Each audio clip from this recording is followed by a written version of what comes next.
Baik, ini adalah penampilan Miniature Times.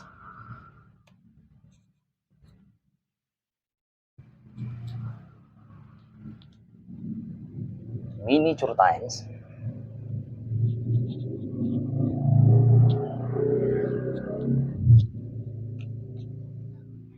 Nah, ada dua. Ini juga sama. Bisa Anda lihat.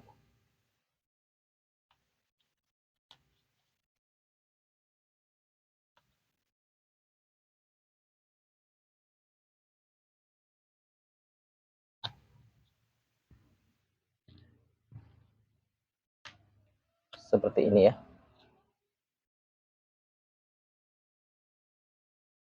Ini bisa dijahit atau sewing.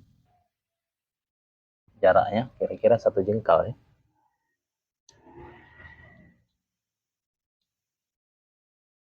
Nah, ini adalah bentuknya.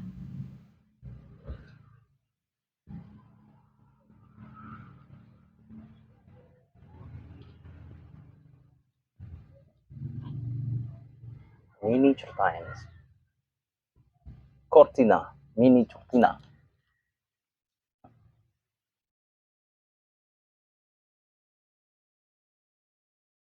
Oke, seperti inilah kira-kira bentuknya, ada dua.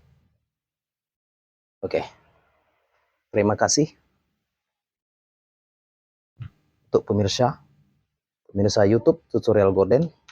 Please share video. Salam tutorial Gorden.